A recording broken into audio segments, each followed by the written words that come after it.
ধর্নায় অনড় চাকরিহারা শিক্ষকরা। আজ যোগ্য চাকরিহারারা 4 থেকে 5 জন শিক্ষিকা সকাল 9টা নাগাদ বিকাশ ভবন থেকে গাড়িতে করে কালীঘাটে মুখ্যমন্ত্রী মমতা বন্দ্যোপাধ্যায়ের বাসভবনে যাবেন।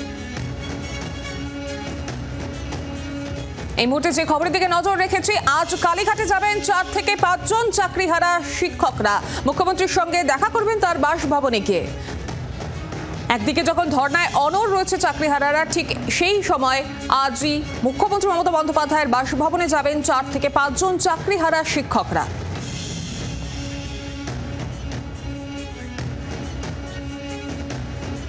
আমরা চেষ্টা করেছিলাম যে ওনার অ্যাপয়েন্টমেন্ট যদি পাওয়া যায়, তো সেটা তো সম্ভব হয়নি। এই শর্ট টাইমের মধ্যে সম্ভব হওয়া মানে খুব ডিফিকাল্ট।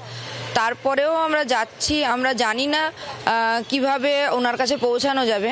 চেষ্টা তো করতেই হবে আমাদেরকে। আমাদের কজন যাচ্ছেন? মোটামুটি 7 জন মতো যাচ্ছি। বিস্তারিত জানবো এই নিয়ে আরো টেলিফোন লাইনে রয়েছেন প্রতিনিধি অয়ন ঘোষাল।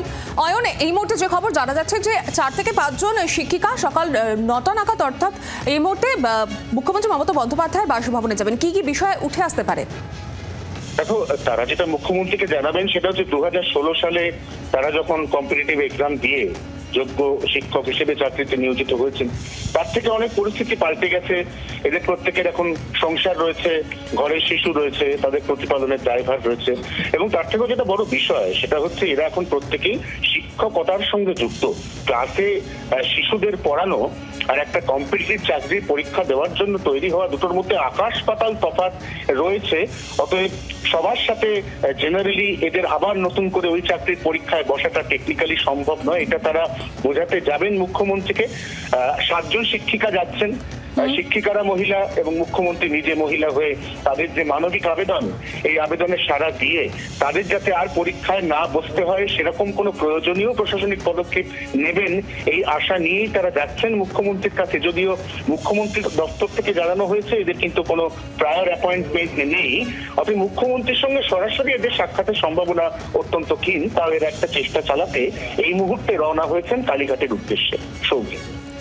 বেশ, ধন্যবাদ অয়ন। আমাদের সঙ্গে ছিলেন প্রতিনিধি অয়ন ঘোষাল।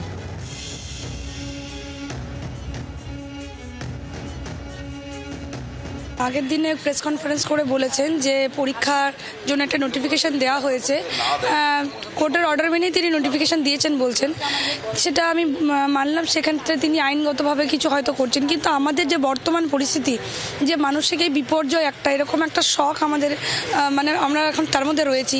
তার মধ্যে আমাদের যে পরিস্থিতি, অর্থাৎ শারীরিক মানসিক অবস্থা, ঘরের সংসারের বাচ্চা, অসুস্থ বৃদ্ধ বাবা মা, তার সঙ্গে স্কুল এখন আমাদেরকে আপাতত যেতে হবে। সেই স্কুল চালিয়ে এত কিছুর পর আমাদের আর এই কয়েক মাসের মধ্যে সেই 10 বছর আগেকার প্রিপারেশন নিয়ে আমাদের পক্ষে কিন্তু এখন আর পরীক্ষায় অ্যাপিয়ার করা খুব অসম্ভবই ব্যাপার আমাদের পক্ষে।